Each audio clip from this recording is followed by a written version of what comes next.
Hello and welcome to episode 26 of Jedi Eternal.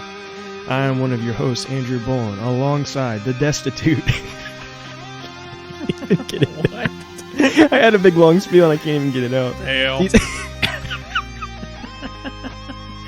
He's the miserable, the saddened Braxton Taylor, who has lost the will to live due to recent events. I literally just kind of try to forget about that, but then you had to literally just bring it up now. So, well, you just shot this podcast in the foot. Congratulations. I'm sorry. I wanted to say it in a complete sense. I'm not even gonna touch on this. So if you want to talk about it, well then I'm going to touch on it because this is something that probably a lot of our listeners will probably consider important as well. If they're anything like us, we were talking about the fact that this has nothing to do with Star Wars, by the way. So welcome to a Star Wars podcast. But we were talking about how the Project xCloud, which is part of Xbox, which is going to be like a streaming service, so you can stream Xbox games to like your phone or your tablet. And so it had been in the past discussed that it would be Android and Apple, both.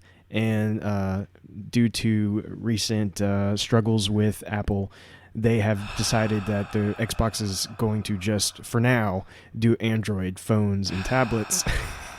Braxton did not know about this until I told him right before we started the show. It's really put a damper on my whole day at and this basically point. Like, this was all I've ever wanted, all I ever needed. His very first words were, "I've lost the will to live." It's not that funny, frankly, but it shouldn't be, no. You'll miss me when I'm gone. So anyways, if anyone wants to reach out to him, tell him you love him, let him know that there is more to live for than just I need some ideas, streaming guys. video games to your phone. I need some ideas of what else to live for. But anyways, I hope everyone is doing well on this Saturday when you're listening. And we've got some interesting stuff to talk about today. We're also going to be going into a book review, and so stay tuned for that. That'll be our main topic. But let's just jump straight into some news. And starting out, we're going to talk about the fact that Disney CEO... Oh, I'm sorry. You were going to do that one, weren't you? No. I'm just going to do that one. Okay. Disney CEO confirms that The Mandalorian Season 2 is still being released in October. Now, some of you may be like, well, yeah, we already knew that. Well, yes, that has been kind of the plan. It's kind of been what they've been talking about. However, hearing it again from the Disney CEO that this is still happening is just kind of that extra confirmation to kind of make you help you relax. Because, as we know, a lot of things are being canceled and postponed, and it's just great news to hear that confirmation again that we are getting this in October. Mm-hmm. And there's been a little, even for me, there's been this slight little bit of worry because we've yet to see anything of this season.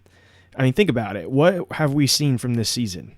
I can think of at least one thing, and it was a picture that was posted back when we started this podcast. Mm-hmm. So back in like January, they posted a picture of a Gamorrean. Remember that big Gamorrean, yeah. and said that season 2 was coming. Mm-hmm. But as far as my knowledge goes, that's about the most we've seen of this season yet. And so, if we're only 2 months away, a little over 2 months away maybe, and we don't even have a first trailer or anything, it's a little scary, right? Right. Precisely. But it appears it's still coming. It's coming very soon, which means we should be hearing a lot more about it, and we'll also go into that in our rumors. That doesn't say, our rumors are going to deep dive in that a little bit more. So we'll talk about that in just a second. So the next thing, though, on our news is, this is actually funny enough, something we talked about last week. It was like not necessarily speculation, but we just happened to be talking about new VR stuff. Yeah. And then we happened upon the Vader Immortal series for, I think it was for many different things. It wasn't just the Quest, but for all the Oculus titles and whatnot. So he's just thinking like, well, I think that it might be coming to PSVR, but we do have an official confirmation that it is coming to PSVR. We have a specific date, but it says during Sony's State of Play broadcast, the ILM X Lab revealed that the immersive VR game was coming to PSVR with a release date of August 25th. So you guys have that to look forward to. Those of you who have PSVR, want to play it, which is a good medium to play it, of course. It is coming out August 25th, and it says all 3 episodes will be available as a single purchase for $29.99. So that's going to be really cool. Like, I still haven't played it. I still need to play it. I'm looking at Andrew at this point. Hey, I've told you. You can, I know. You can use mine. I know. I don't like hanging out with him after this. I just go home. He always runs this way as fast as possible. But anyway, I'm just saying, as Andrew can aptly tell you, it's a pretty awesome experience. Yes, absolutely. It's crazy good. It's very cool. And there's no words or videos, anything you can watch or say that truly can speak to how cool it is. You have to experience it for yourself to understand the kind of experience that it is. And so the fact that it's coming to PSVR, I think, is awesome, because this is going to open up the door to a lot more people. Because I assume there's a lot more people that have a PlayStation and that VR with that console than people that have an Oculus Quest, for example.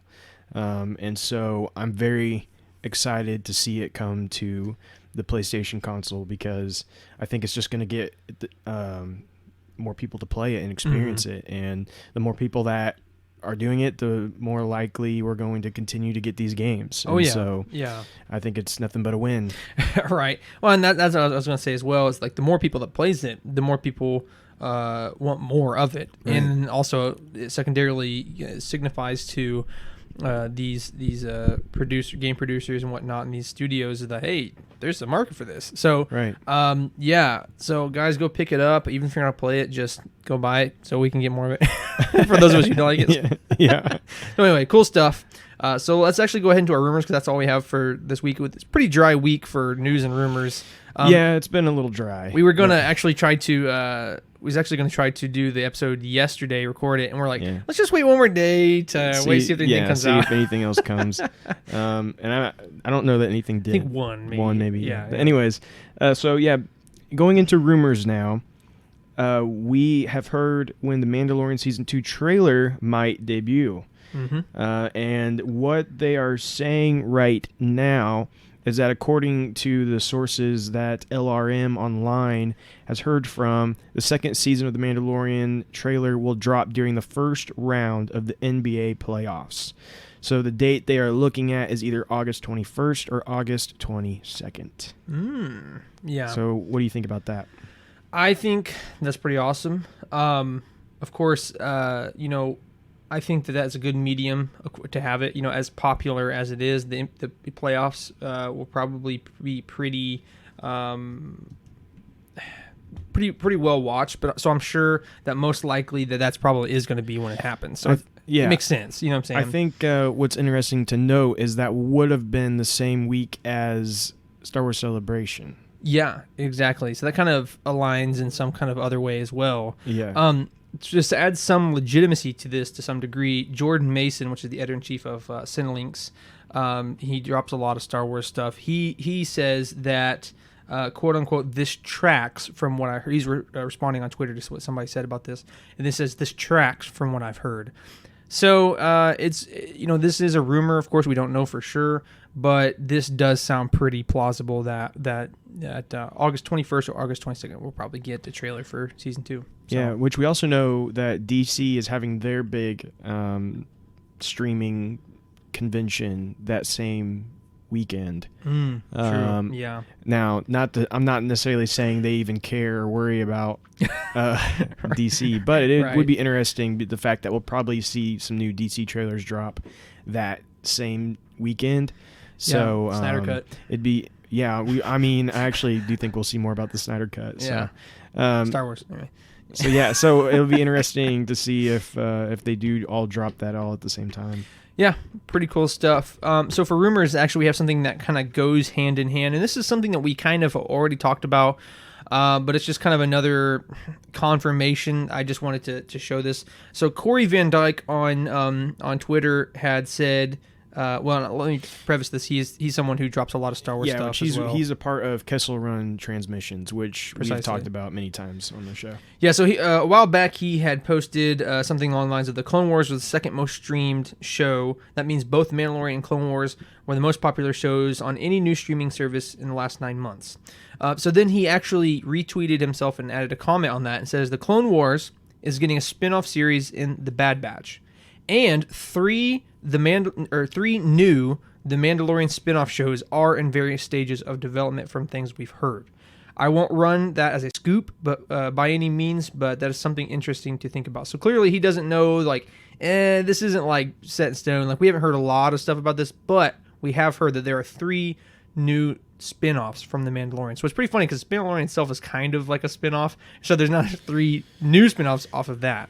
Yeah, and well, it all depends on what he means by spin-off. I mean, true. I feel like he could very easily be calling the Ahsoka show and the Rebels sequel. Mm-hmm. He could be calling both of those spin-offs. We've heard both of those rumors. Right. And the fact that they're going to introduce, well, not even reintroduce those characters into The Mandalorian potentially in season 2 or season 3. He may be saying, he might be calling those spinoffs just because those characters are going to be in it, and then they're going to go off and do their own things. Yeah, it's a possibility. Or maybe he's talking about completely new characters. Yeah, in my mind, I'm kind of thinking they might be in it. I mean, if anything, Ahsoka would make more sense to call it a spin-off series, but even then, especially like the Rogue Rebels sequel or whatever. Yeah, I don't know. Like, that doesn't sound to me like it would be a spin-off series of The Mandalorian. Right. That's what I'm saying. I wouldn't call it a spin-off, but yeah, maybe he is just because the fact that they're going to be in The Mandalorian. True. Or again, rumors. We don't know that for a fact. That they're going to be in The Mandalorian. So like rumors action. We're in the rumors. Yeah. So that's where I'd come from with that. But I mean, let's say it's not. Mm-hmm. Who do you think would be getting these series? I mean, I could see maybe Cara Dune getting a series. Moff Gideon for sure. Mm-hmm. Baby Yoda, I guess, could maybe get its own. Honestly, that'd probably just derail Mandalorian at that point. I don't think they can handle. I don't think they can afford it. So there's different options just in the first season alone, but you also have to remember that. If this is being talked about, it could be based off of characters we'll meet in the second season as well. True, very true. And so, yeah. It all depends on what he means by spinoff. Yeah, how he's thinking about that when he says spinoff. Yeah. And so, or maybe he's only heard. Maybe he doesn't know any more information. Yeah. He just has heard they're calling the them word spinoffs. spinoff. Yeah. And so. Yeah, I mean, it could go 2 different ways with that. Mm-hmm. I'm leaning more towards, though, that what he's hearing is just what we've already been hearing as far as the rumored shows go. And they're just considering them spinoffs because some of those characters may appear in the series. Yeah, now that you said that does, to me, make a lot more sense that he probably heard the word spinoff. He's just kind of regurgitating what he had heard. Yeah. Because that does make more sense. I mean, I could not imagine that there. We had that meme of like, oh, there's, you're in a Disney Plus show. You're in a Disney Plus show. We're all on a Disney Plus show. There's that tweet I sent you. It said, "Breaking news: you were confirmed to be Star Wars Disney Plus show." What? You were confirmed to be in The Mandalorian season 2. So all jokes aside, though, I mean, although we have heard all these names thrown out, I think it probably tracks a lot easier to speculate that it is probably referring to at least like the Ahsoka spinoff and some of these ones we've been hearing. So anyway, regardless, we got some cool stuff coming. So for sure, keep your eyes and ears out for that. We definitely have exciting things in the future. I just wish somebody would tell us about it. I want to know some more details. There's so much uncertainty right now, right? So much just up in the air.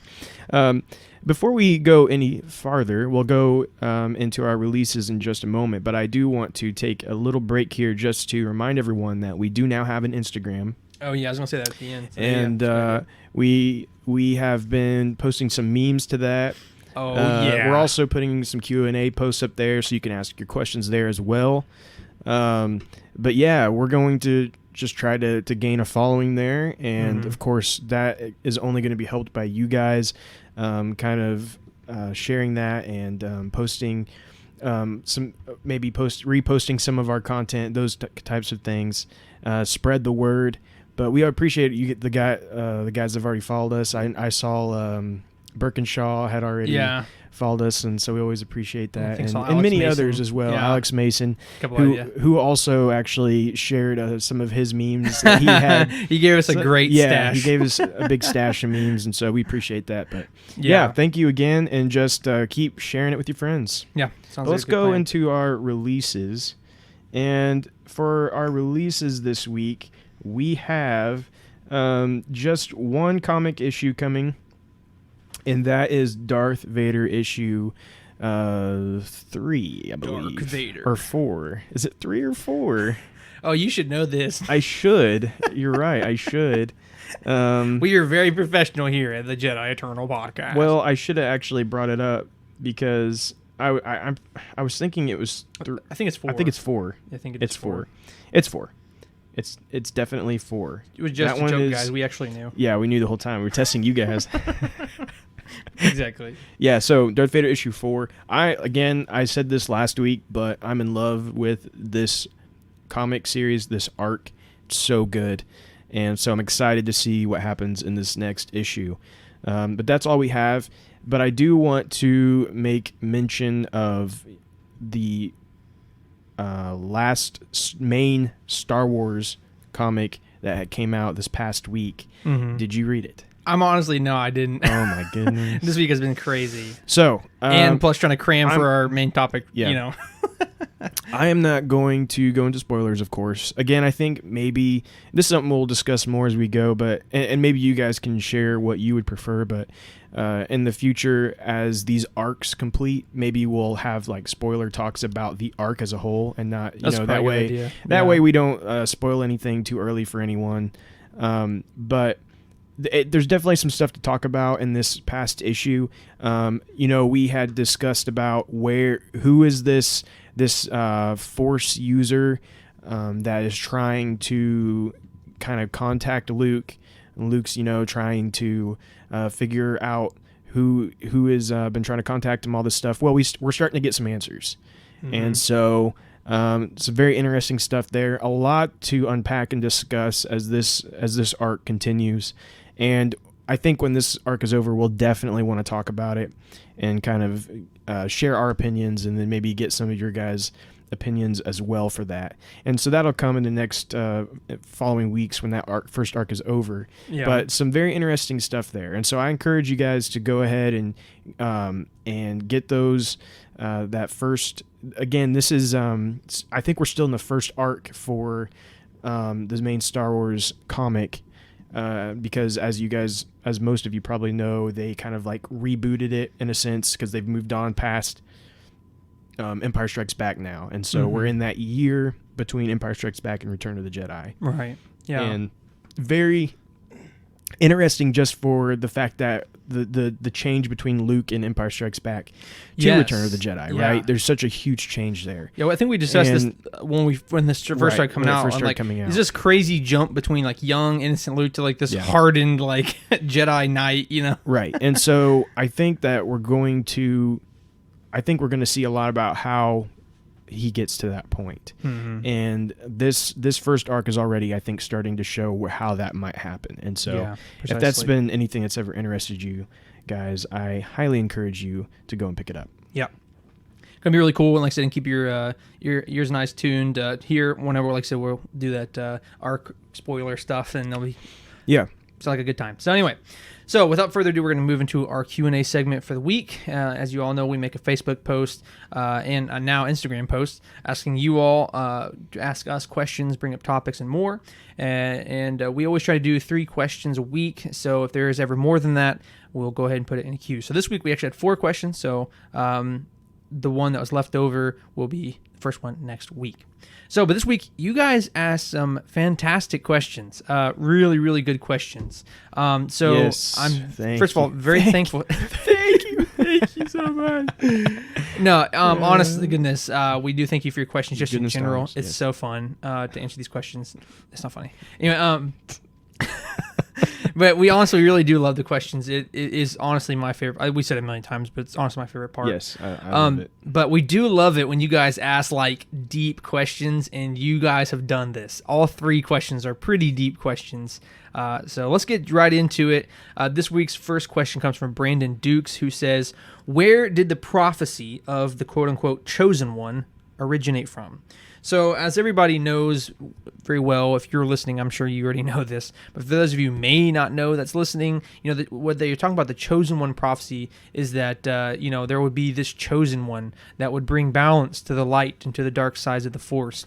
And of course, throughout the movies, we see that was supposed to be Anakin. And, the whole part of the prequels and why Anakin got brought into the Jedi Order is because Qui-Gon believed, hey, this is the chosen one. So, but we're not going to get into that necessarily, but Brandon wants to know, where did the prophecy of the chosen one come from? So I will go ahead and say, canonically speaking, we do not know the exact origins, but we do know some hints and details. So Drew, do you want to take us off on this? Yeah, so we know because of Master and Apprentice, the novel, which is very good if you haven't read it, we know from there that the Jedi prophecy was made by an ancient Jedi mystic. So we're talking Jedi from long, long ago. Yeah, probably some of the originals. Right, and it was recorded via holocron. And we know Qui-Gon would like study these and stuff from these holocrons. But that's all we really know as far as where Qui-Gon knew the prophecy, right? Exactly. How if that Jedi mystic himself had the prophecy, or if it had been passed on to him, the exact origins are still uncertain. Right. But all we know is that it is, of course, a very ancient prophecy, and that it was recorded on a holocron. And I will say this, a lot of and this is at this point right here, I'm just going to say speculation, but a lot of the original Jedi were, as this kind of indicates, are mystics, or basically they tap into the Force. They delve into the Force much more than their, the ones that came after them, antecedents or whatever they're called. Anyway, so my point being is that everyone looked at Qui-Gon as like, oh, he's just high in his head. He's a mystic. Yeah. He cares too much about the Force stuff. And end up, Qui-Gon was one of the first ones that discovered how to become part of the living Force. Well, and we know, and maybe the High Republic may touch on this. I don't really know. Exactly. Yeah. But we know that it was like, they called them Jedi mystics back like ancient times, right? That was kind of the term back when they were the Jedi Order, but they called them Jedi mystics. Yeah. And they would do prophecies based on visions they received, right? That was kind of like what they would search for these visions, right, via the Force. But we know also because of Master and Apprentice, we know that they stopped doing that eventually. Mm-hmm. And the reason being is because they felt like it was kind of opening the doors to the dark side, a path to the dark side, by allowing these visions to influence everything they were doing. Right.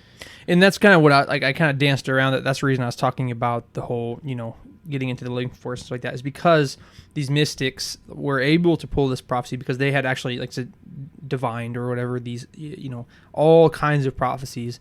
But this is probably just one of the biggest ones that had lasted for centuries and centuries and millennia, or however long it is, right? Yeah. So to finish up this question, at the end of the day, we really don't know about the mystics, the origins of the mystics. We don't really know the time era, etc. So a lot of that is unknown to us, but it is possible in the future that we may find out more about this because the Biddinghoff and Weiss series that was going to come out was revealed to be the origins of the Jedi. And although they backed out on us here, that we faithful few, it's very possible. Like Drew was talking about this before our show today. It's very possible that someone else is going to pick this back up. So if we start talking about the origin of the Jedi, it's very possible that we might start delving into the origins of the Chosen One prophecy. So how neat would that be if we get a series or movie, whatever that's way in the past, and somehow that story ends up being included into like when the prophecy is foretold, and Right. that would be an interesting connection That's what I was to about to what we say. know and love, but Yeah. still be completely separate from everything else. Right, and that's what I was exactly what I was about to say. I was going to say we have talked about this in the podcast. In fact, it may have been the very first episode when we talked about the future of Star Wars and how we're going to be able to either get really far away in the future or really far away in the past, and how it's still going to feel like Star Wars. Yeah. And I think I said it, and I know you had said it as well, is that we're going to have things that connect it to what we know and love. Yeah. And so this would be a perfect bridge. We're going to be in this new era. We're going to be seeing where Jedis didn't even exist. So how is that going to be Star Wars? All of a sudden they they're divining this prophecy, and all of a sudden, oh, bam, there shall be one. Then, I don't know the whole spiel. It says it in Master Apprentice, but oh, there shall be one that brings balance to the light and dark. I'm like, wait a second, I know exactly who that is. I know exactly. Yeah. So it's going to be very cool. It's very possible that is going to happen. So, Brandon, we know that it comes from these Jedi mystics long ago who divined these visions of the future, but we really don't know much else from that. So, long answer to say we don't know. Well, it's always fun to talk about. It is fun. So anyway, in the next upcoming years in these new movies, we very well may find out. So. Let's move on. So, great question. Let's move on to our second question, which comes from Stuart Martin, who says, will we find out about the Jedi books Rey recovered? So, from my understanding, and correct me if I'm wrong, I just thought this was kind of, to some degree, I'm just blanked on what I was going to say. Are these not the ancient Jedi texts? Because there's some debate on that. So they call them the sacred Jedi texts, yes. Mm-hmm. And they were a collection of 8-bound books and scrolls. They considered to be towards the beginning of the Jedi Order.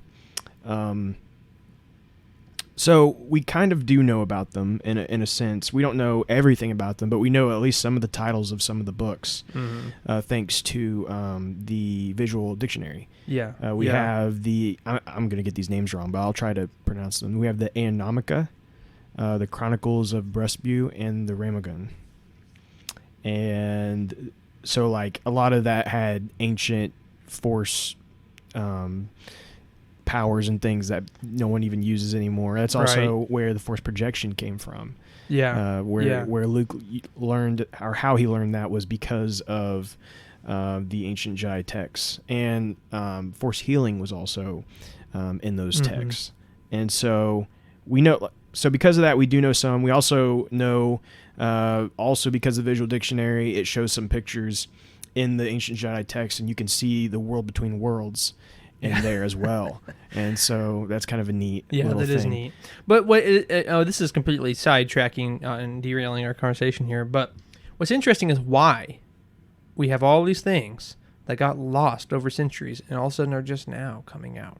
It's interesting why this was taught. It's basic knowledge to the Jedi, and then for centuries, millennia, it just disappeared.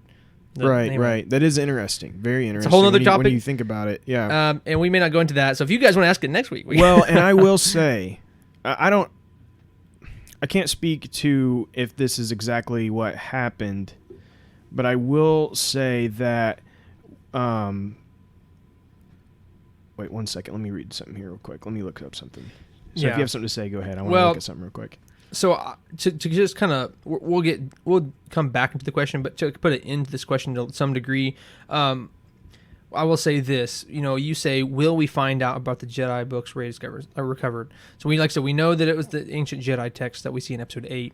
But I will also say this, is that most likely we're going to see them if we do get more Rey stuff in the future.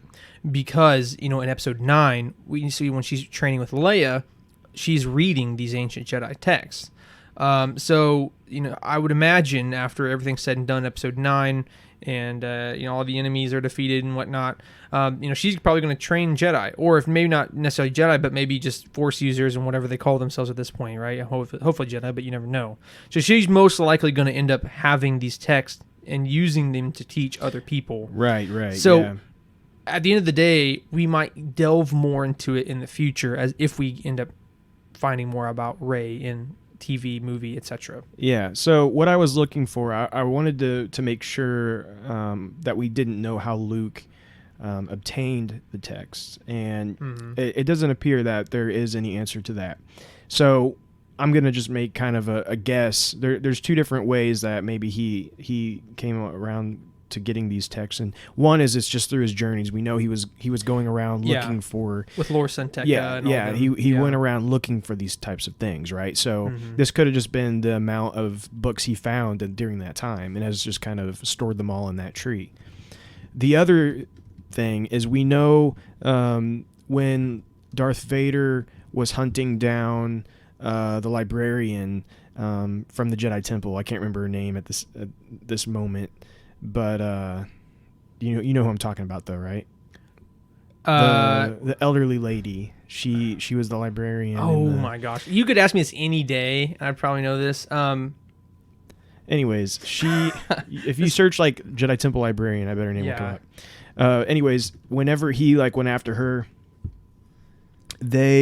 Jocasta Nu, yes. We know Star Wars stuff, okay? I promise we know Star Wars stuff. So anyways, whenever they had their fight and everything, and he was trying to gain access to the Jedi temples, like all the stuff they had hidden away, right? And they had like a room of hidden stuff. Yeah.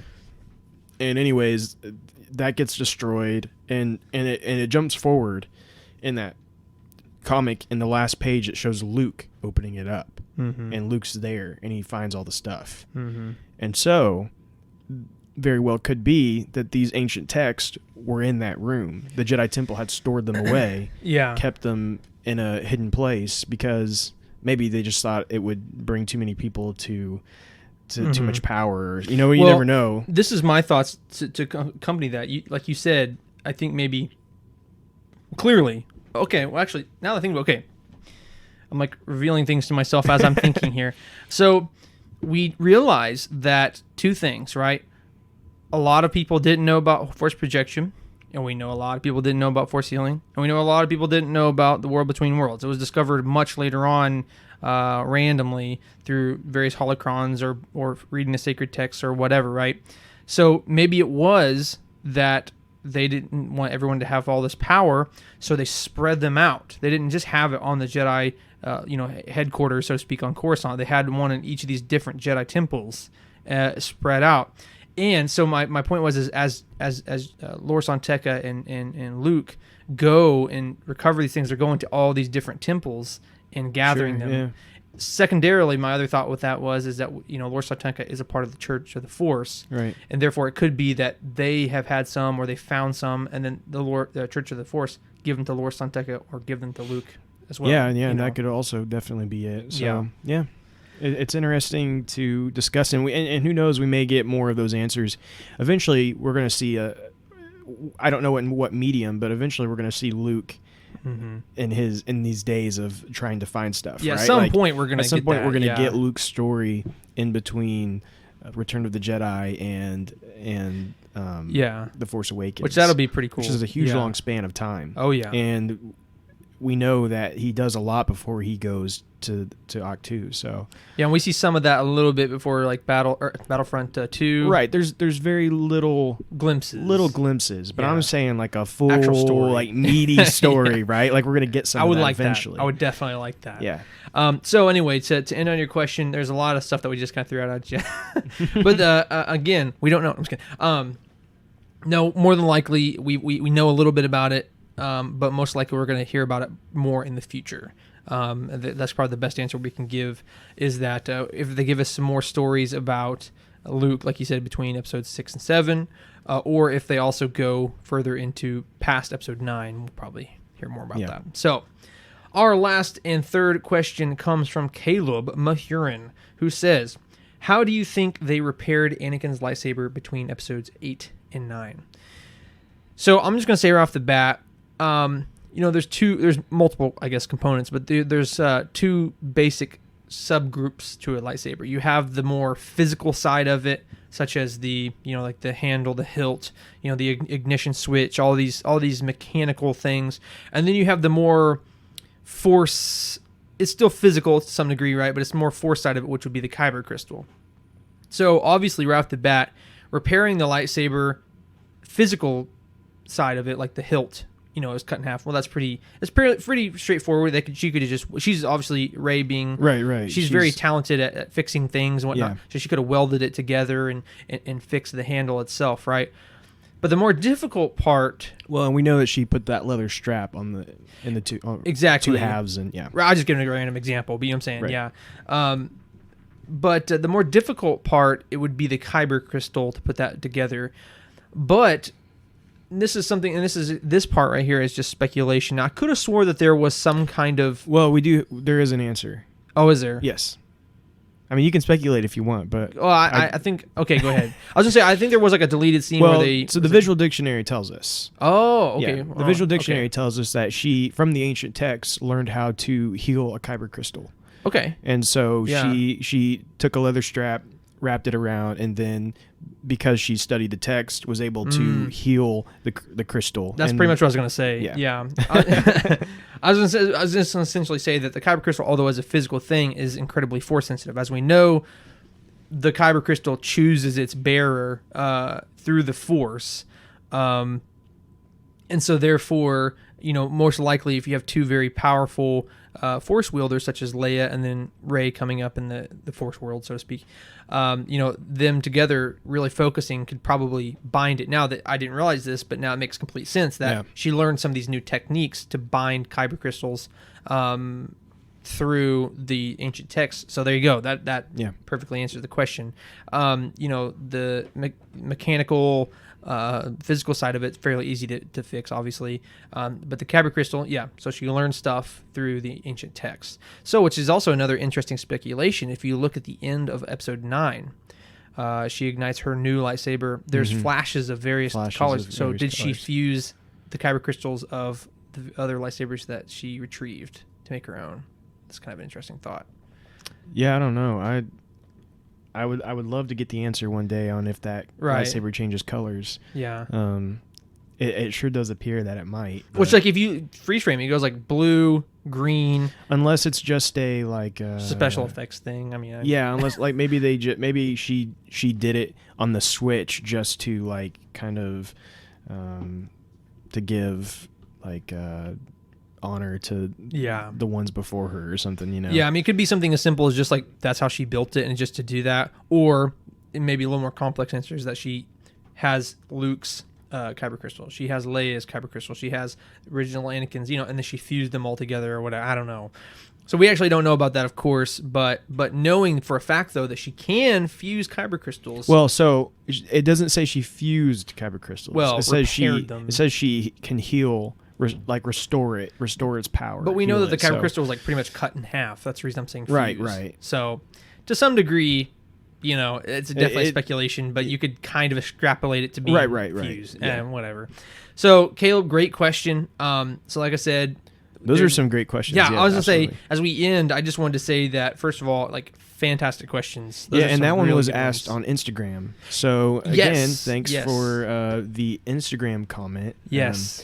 Well, hopefully we'll see some more of those and get some questions going on there as well. Yeah, so, and that's why we wanted to expand. That way it kind of gave some new people some new stuff. I know Caleb doesn't really get on Facebook that much, so, he's more of an Instagram man. So those of you who are listening who really like, I'd like to ask a question, but I'm only on Instagram. I don't really go on Twitter. I don't really go on Facebook. Yeah. Hey, now's your time. Now's your time. So anyway, once again, as we close Q&A this week, thank you guys so much for asking questions. It's the lifeblood of this podcast. It really is. Absolutely. Absolutely love answering them. Well, first of all, the whole reason we wanted to do a podcast is so we can basically do something with all this knowledge in our heads that we just sit there. Precisely. But also to communicate with people and be able to let people know or answer people's questions and get to know these people. And so it's been great. I love it. It's awesome. It's been a great time. So keep it up, guys. That's all I can say is keep it up continually if you can. We appreciate the people who shared our Facebook post, Q&A post this week. But just continually share it, continually ask questions, and we absolutely love interacting with you guys. Yeah. So, without any further ado, we're actually going a little short today. So, this is a reward for you guys from the last two long episodes. Yeah, because this main topic we're about to hit on won't last very long. No, I think both of us have similar opinions. Before we jump into to discussing the book, we do want to say thank you to Disney, Disney Publishing, who has given us a review copy of this book. Yeah. And so we thank you for that. We were able to get it and look through that and read it before the book was ever released. And so, again, thank you to the Disney Publishing for that. Absolutely. It's a great opportunity, and we're very happy to do it and to read and to review and stuff like that. So, yeah, thanks for the opportunity. And, hey, if you got some more stuff out there, we'll take it. If you want us to, try out the Oculus Quest or whatever, I don't know. Just throw something out there. You need somebody to watch the new Star Wars movies in advance, give opinions. If you really want us to do it, we would. I don't know. I'll have to check my schedule. Yeah, I would have to just try see if I work around some stuff. Yeah. Yeah, I got grocery shopping to do on Tuesday, so I don't know. Anyway, grocery shopping to do. Anyway, I could make that joke all day. Anyway, let's move on. So again, our main topic today, we are going to be doing a non-spoiler review of Poe Dameron Free Fall, which is a YA novel, if I'm not mistaken, correct? Yes. It's a YA novel. Young adult. So Andrew is our resident professor here as it comes to Star Wars novels. So I'm going to be deferring to, I'm going to say my spiel here, but I'm going to be deferring to him because he has read, pretty much, if not every single Star Wars novel that's ever existed. So he's the more in-depth reader. I only read at a third grade level. So, it really inhibits my ability to read. So these YA novels are actually pretty great. Just kidding. Well, so how much of it did you read? I'm not going to say. No, okay. You don't have to. I honestly, I read... You read the beginning and the end. I read the first couple sentences and the last couple sentences. Okay. I read a decent chunk of it, and I've been conferring with other people who's read it and stuff like that, who are other reviewers and stuff like that. So I have a pretty good feel for the book on how it works. So I'm going to give my short spiel, but I'm going to ask you some questions. Okay. Interview style. Those of you who heard our Queen's Peril review, it'll be very similar to that, how I asked him these questions. Cool. And I think I'm going to model these questions similar to that, so every time we have a book review, we can probably keep the style. So sounds good. You are much more qualified to answer those questions than I am. So, anyway, I'm going to talk about my thoughts. So first of all, I do think that it had a very unique opportunity, at a time frame between episodes 6 and 7. It is a decent gap there. This is fairly close to the end of episode 6. And so I thought it was really cool that they dove into that time frame because it's not one that we've really heard of very much. We have some, I think what Mandalorian and stuff like that, it's in between that time frame stuff, but other than like a show and a book here and there or a comic, not a whole lot. So it was interesting to get that kind of point of view of how it's post, Empire falling, pre First Order, so it's pretty cool. I did think that was an interesting thing. But I will go ahead and just say, for me, again, this was a YA novel, so the writing for these, although they're not bad writing, are more focused towards an age group that I'm not, right? So it's not going to attract me as much. So I will say this, though. So this is actually something interesting that I noticed, is that really the side characters, I think they almost outshine the main character. And now I'll let you can expand on this if you feel the same way or don't feel the same way in a second. But I thought the book was about Poe Dameron, but there's some of these side characters, like I don't want to get too in depth into who they are and stuff like that. But I feel like some of these side characters that we hear from, they almost outshine Poe. I honestly think that the character development and their interactions were pretty interesting. I think that they were I don't know, sometimes better than Poe's was, for sure. And that's just my opinion, of course. Also, one interesting thing about this book is that I think that they wanted to try to cram in as much as they could. So from a narrative perspective, I felt kind of rushed from time to time. They obviously, okay, I'm not going to say this because it's not really a spoiler, but obviously we know that Poe ends up becoming a spice runner, as mentioned in episode 9 of this original saga. So I think they wanted to cram in as many like jobs to show that he had a lot of experience as they could. So I felt like it kind of jumped around quite a bit, And after like the first 30 pages, it just kind of went crazy. Now, to some people that might be a good thing. Some people who like more in-depth story may not love that. And for me, if I'm going to read a Star Wars novel, I really prefer like an in-depth, character building, not just like, oh, all this action. If I want to watch action, or if I wanted action, I'd watch a movie, you know what I'm saying, or a TV show. So that's kind of what my thoughts were. But what's interesting enough is that a lot of the characters that we meet, most of them are pretty inconsequential, and the author proves that. I will just say a lot of the characters we meet end up dying.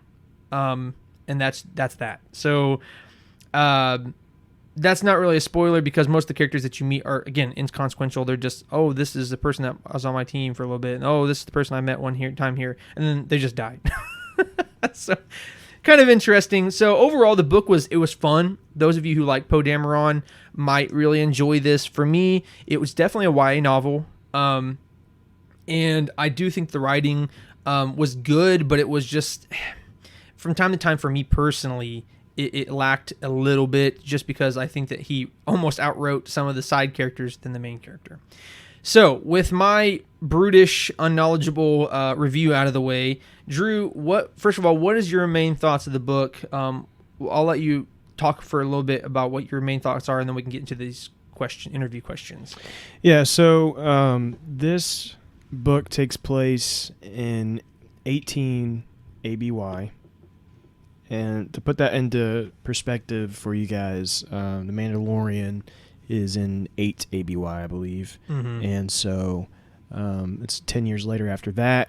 I think the next thing we get in the timeline is, I believe, Bloodlines, which is like 28 ABY or something. So it's a time span we've barely gotten right, exactly, like anything at all. Yeah. During this time, and so yeah, it's the story of a 16-year-old Poe Dameron who he is living on Yavin 4, and with his father.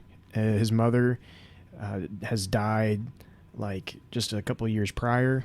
Because I think, if I'm not mistaken, this is even outside of the book, she dies when he's 8 years old, if I'm not mistaken. I'm pretty sure that's the case. I don't remember for sure. She died 6 years after the Battle of Endor, so yeah. You guys do the math. And I think that's discussed a little bit in the book Before the Awakening, about that itself. But anyways, if you don't know, Shara and his father, they both were like war heroes, and and they were there for the Death Star and for many different battles throughout. And we've had them in the, I always want to call it Aftermath comic, but it's not Aftermath. Yeah. It's you know what I'm talking about, the comic series that I have no clue that came out. Honestly, I don't know off the top of my head what you're talking about. It's where Operation Cinder began. I might have to just pull it up. I want to make sure people know where to go if they want to see it. Honestly, I don't remember. I'll pull it up here in a second. Shattered Empire. That's what it's called. Yes. Yep. So in Shattered Empire, you get a little bit of their story, and Poe would have just been like a couple of years old maybe during that time. And then we also see them in the comic, the latest Star Wars comic. It's actually, you see them during or right after The Empire Strikes Back. And so we've seen them a couple different times. So this is interesting. We have these war heroes that are well, now it's just his father and him, and they're on Yavin 4, and he's getting kind of stir crazy. He knows that his dad Kess and and his mother Shara, they were such huge war heroes and stuff, and he kind of wants to do something, be something, right? Mm-hmm. And so he eventually gets caught up with this with this gang. He doesn't realize who they are. Right. Um, Well, let's also preface just for a second. It's not super deep, but it's like after seeing his mom die, Kiev doesn't. He believes, quote unquote, the Damerons have given enough to the galaxy. right. And he doesn't believe that they should be, because he basically deep down he never quite says it to his son, but he doesn't. He loves his son and doesn't want him to die. Right. Yeah. He's seen war. He's had enough of it, and he doesn't want his son to get involved with it. And so, anyways, he ends up getting caught up with this group, which he does not realize they need a pilot. He doesn't realize who they are. But anyways, ends up being the spice runners of Kajimi. Yeah. So it's interesting who recruits him to this. Yeah. So do we want to say that, or do we want to let people figure that out themselves? No, we can say I think people expect this person to be in yeah. there, I'm sure. Which is Zori Bliss. Yeah, well, I mean, she's on the cover of the book. Right.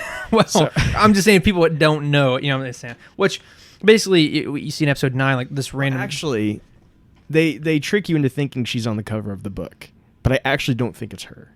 Oh, really? Due to the contents of the novel. I'm not going to go into it. Well, we're not going to go. We're not going to go into spoilers on this. Other than just slight story, discussing kind of where the story goes, but we're not going to go into spoiler territory necessarily. But anyways, he ends up. The purpose of this book is not only to show some of Poe's beginnings, but it's also because, as we know in The Rise of Skywalker, they discuss Poe Dameron being a spice runner, and that he has this past on Kajimi and all of these things. Right. And so basically this book is telling you that story. So if you're interested in that story, this is the book for you. Yeah, absolutely. But what I will say overall is that this book, I could have almost told you what happened in this book before I ever picked it up. Yeah. And honestly, all of the Star Wars novels kind of have this problem right now. Mm-hmm. Most of the canon Star Wars novels, since they restarted back in 2014 or 2015, have been very predictable in a lot of ways. Mm-hmm. And this kind of just comes with the stories they're choosing to tell, because there's not a whole lot of wiggle room there in a lot of these stories. And so, yeah, this is a story of a young boy who wants to step out and be something, do something, and then he goes and he learns some lessons, and it's pretty classic story, and finds his calling, right? Yeah. That's basically what the story is, and it's what I expected the story to be. Now, as far as the writing and stuff goes, Alex Segura does a great job. It's written very well. I will say, I do think it's written very well. There's not a lot of complaints there. But I have to agree with you on the characters. The characters, the side characters, some in particular, far outshine Poe in this novel. Yeah, exactly. And so, I mean, I don't know what questions you're going to ask me, so I don't know what I should. Pretty generic. Go ahead and just ask me some questions, and then I'll touch on anything else I want to touch on. But right, these are pretty generic questions. I just kind of wanted to touch base on every book that we do. But first one being, so I already said, what are your thoughts on the book? Two, how has this book changed your viewpoint of Poe Dameron, or has it not? I would say it has not changed my viewpoint on Poe. Now, I will say it has changed my viewpoint on a couple other characters. Yeah. That's actually the next question I was going to say. Basically, how has it changed your viewpoint of any of the additional characters that were mentioned? I will say Zori. This is an interesting story for Zori. Yeah. And honestly, I was literally going to say in my little thing, I was going to give it to you because you probably explained it much better than I did, but I was going to say this literally is almost like a Zori book. That's what it felt like to me. Well, the one plot twist, the one surprising aspect of this novel is related to Zori. Mm-hmm. In this, the only thing that actually I was like, oh, that's actually interesting, and I didn't expect. It comes in her part of what this story is, and so this definitely, more than anyone else, really opens up your eyes into Zori and where she's at and what the future for her holds. That part of it is much more interesting than Poe's, because we kind of know we kind of know what happens to him. Now, what else I will say is Poe and his dad. I think that's for Poe, that's the most interesting aspect of this novel to me with Poe, is his relationship with his father and where they're at the beginning and kind of where that goes. It's kind of sad, really, to see the relationship, because you can tell Kes not only loves his son, but was willing to die or do whatever it takes to keep his son safe. Yeah. But he kind of has a hard time. He doesn't know how to express it. He has a hard time expressing it. And you can tell that Poe, of course, loves his dad, but he kind of wants his dad to back up a little bit. And it's a lot of like, just, if only they could just sit down and talk it out, right? but they're not really doing it. Precisely. So it's kind of frustrating in that aspect. But I love to sing more about Kes, because as I've seen Kes, younger Kes, already a couple different times, right? And now to see him as this father who has lost his wife and he's kind of timid, shell shocked. Yeah, and it's interesting. And I would love to see a novel of Kes Dameron.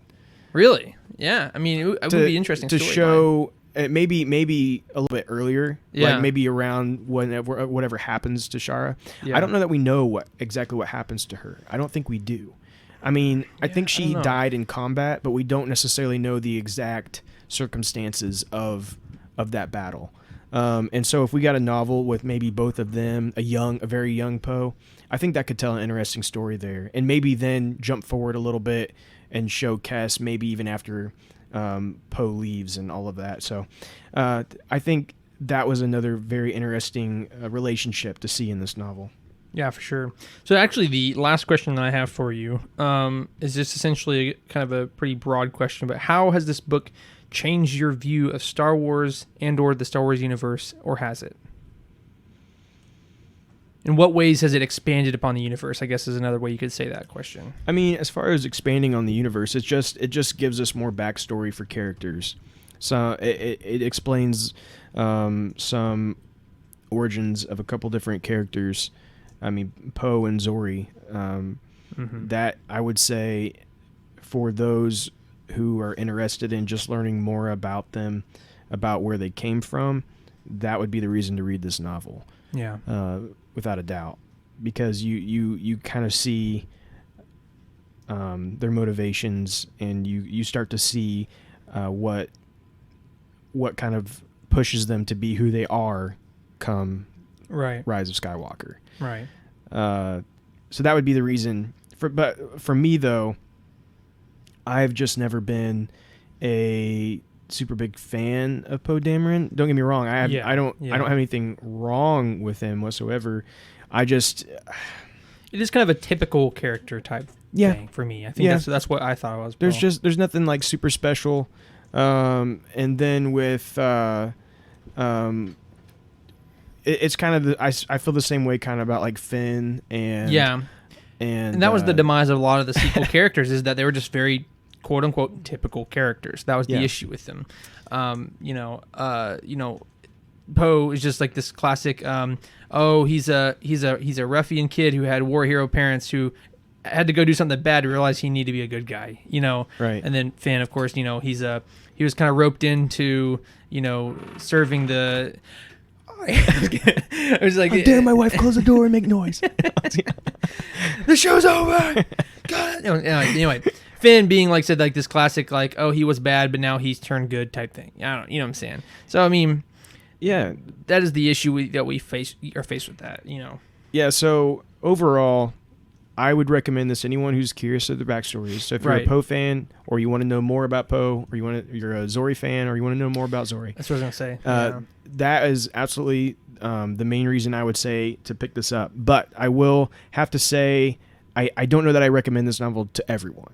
Yeah, it's to a specific group of people, for sure. Yeah, I don't think this is a must-have by any means. I know, like with our last review, I did say I feel like everyone should go ahead and pick it up if they can. Mm-hmm. And the reasoning for that was some of the connections there are just super interesting for the saga. It gives valuable context to prequel. Where this is just more like context for a character. And so if you're not interested in that character, then I don't think this book is probably for you. Yeah, I agree. And there, like I said, there's some interesting things we could talk about if we were going to go into spoilers.